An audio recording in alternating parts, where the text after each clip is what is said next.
Okay, so I feel like this is definitely about love, and I think that this is the universe kind of forcing your hand a little bit. I think, just because right here in the center we have Lacey Moon's daughter with the Six of Angels, Six of Swords, transition.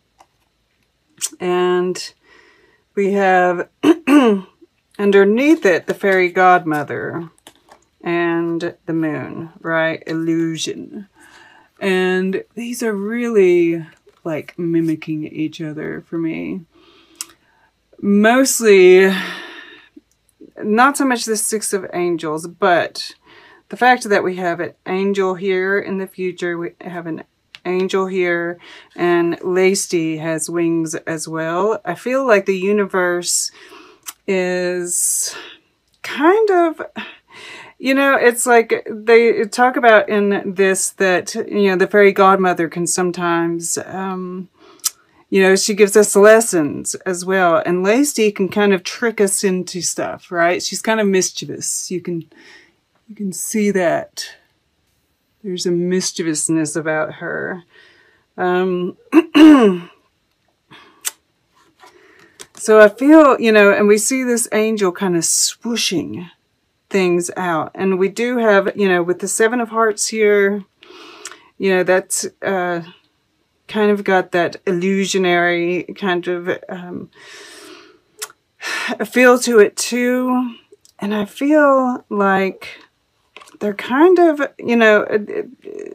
putting you in a position where you have to do something, right? It's like, I'm not sure how they're going about doing that. We'll see if any clues come up along the way. But, it's like, she's got these two hands and she's, it's almost like sleight of hand. And I talked about in the beginning how there is this Venus, Neptune kind of thing happening. This is Virgo energy as well, because Venus is in Virgo. But there's this whole thing where we're going to feel like our dreams have been pulled out. The rug has been pulled out from under our dreams. And this might be forcing your hand a little bit, right? In the conscious, right, the above, we have Taten the Sylph, and she's like the idea girl, right? She sprinkles fairy dust, and we see this download coming down here.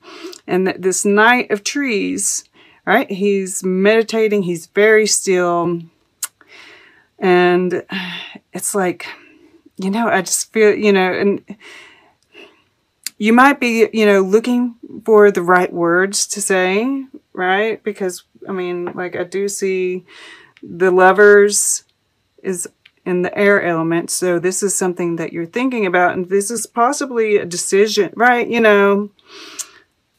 Obviously a decision. But then we have the Eight of Trees. Right, this is the Eight of Pentacles, and we do see all these little hearts and stuff, and this kind of spiral. It's green. It reminds me of the heart chakra and like the portal of the heart and everything. But I just get this sense that you're really thinking about how to approach a love interest, right? Blondie, Call Me, working up the courage, and with this Taten the Sylph here, all of this, I feel like you're almost, you've been thinking about it too long, right? I feel like the universe is going to kick you in the butt, get you going. Because we do have, this is choices here too. We've got, okay, we'll get back to that. Because I do want to go back here to, hold on. We have this King of Trees, the Architect, in the past position. Once again, this is a very grounded energy. And we see all of these little vibrations, and you've been sending out the signals, whether you knew it or not, right? What you wanted to create. And maybe you did, or maybe it was conscientious. Either way, you sent out the vision. You sent, you spoke the words. You're bringing into creation, right? We see these little swirls right here, right? What's happening here? And the angels and masters is sitting above it. And once again, I'm kind of seeing this kind of download thing that's happening. And, the angels and masters is usually around when our lives are in turmoil, right? Which I'd say for most of us, that is what we're kind of going through right now. It is a master number, 33, which adds up to 6. We have another 3 here. This adds up to an 11, another master number. 9, 3, 6, 9. That is a very magical number. Tesla's favorite number. So there's magic in this. There's real magic in this. And, this is just helping. I feel like Spirit's just helping you kind of move through this and kind of make this little transition that just needs to be made to, I'm even seeing this as like the breaking of a cycle, right? It's swirling round and round, and maybe even this night of trees that you've been, sitting still for just a little bit too long, and you've got to break out of the cycle. So, this very well, I do think that you have love on your mind, right? And this 3 of Hearts is... look at that. There's like another feminine figure underneath here. It's like, I feel like you're seeing this person everywhere you go, right? Everything reminds you of them. And there is like, a joyousness when you think of them. And the Spirit's sending you the signals, right? That's part of this, Tate and the Sylph, all of this. I feel like they're sending you signs everywhere you go to make you think of them. And this, the 3 of Hearts is about coming together and celebrating. And this is union. So I feel like whether this is the person, right, that you're trying to work the courage up about, or soul family, or just family, you are moving into a period of more social, right? We're being a little bit more social. We're talking, we're feeling joy, right? We're breaking out of this cycle. I also feel like with this moon card in the under, I love this. I think it's a beautiful, I wish that it didn't say illusion underneath, because, yes, there might be some illusion that's associated with the moon card, but I tend, especially when it's in this position and touching all this purple, and like this purple here, there's definitely intuition, right? And I feel like you are really in tune with it, right? We see this third eye here all lit up, and it's interesting. We have 7 here, 7 here, which is that spirituality, right? And it is challenge, right? Spirit is challenging you. I feel like you're going to rise to the challenge. It is in the name of love. There's some shadowiness here. But sometimes we have to, be in the shadow to really tune in, right? And it's interesting, this, is in the future. You're the 7 of Stars, faith in this case. But, I think of the 7 of Wands in a traditional deck. And it comes after the Six of Wands, after victory, right? This is defending your position, defending your heart in this instance, right? It might be that one of the reasons that you've been hesitant is because there would be some backlash, right? Perhaps people talking. I mean, and we have 9 of Stars here at the bottom of the deck. And it's interesting that, you know, it's kind of similar to this face here that's touching, right? Perseverance. And once again, there's, you know, defending your choice, defending your right. Yeah, we got, wow, 5 of Trees, limitation, which would be the 5 of Pentacles, right? And then the 6 of Stars, success.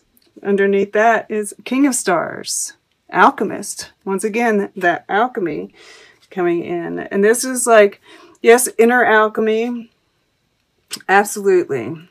Yeah, this could definitely be talking about the inner work you've been doing as well. But, you know, I can't help but feel like this is very much about, you know, for some twin flame love. And that it's worth the fight, right? To move past those limitations. Yeah, underneath that, wow. Okay, just gonna go, we've got 8 of Stars, Surge, and I mean, just look at that beautiful imagery. 9 of Trees, refinement, and then the universe, expansion. So, you're almost to the end of this, right? I mean, I feel like this Mars and Leo is like finding that courage. I feel like you might be still working on moving past some blockages, making the choice to, yeah, to make those choices from your heart, right? That's what I'm seeing. I really don't feel like, I mean, some of you could make the move, but, yeah, Spirit's really throwing you some curveballs, I think, to really, like, get you to move past these blocks that you have, to get you out of this cycle. Whether or not you know, get the courage up to make the call, hard to say. It's going to be different for each one of you, right? This is part of the choice. Okay, let's get a piece of art. Then we'll get closing guidance, and then we'll take a look at the underlying energies all together. All right, for Leo, Leo. Okay, to the right. The Nativity. That's interesting that we have, you know, it's like we are coming up towards the end of the year. You know, we've got a few months left, right? 3s. I can't help but notice it. And the astrology is really kind of harsh up until, you know, even January. But I do think that there's going to be some interesting things happening, you know, around the solstice and the eclipses and such. You know, stay in tune with the emotions, right? I kind of see this beautiful, you know, it's like everybody, you know, this bright light is shining. You know, I feel like this is this download even. You might come into an understanding of how you're supposed to be moving through this period even, right? But, you know, stay tuned into your emotions, right? Kind of make sure you're noticing what's around you. You know, that's how we find the joy. And stay tuned in with the joy, even in the midst of all the chaos, right? That's how we find the peace in the chaos. And I feel like there's, you know, there's this newness that's happening, even, you know, this Christ consciousness, right? Rather than Christianity, Christ consciousness, right? Just holding that light in your heart, right? She's holding it, right? You know, it's like it's emanating from her heart, right? That love. It's too bright for some people, right? You know, I really feel like this is you kind of shining.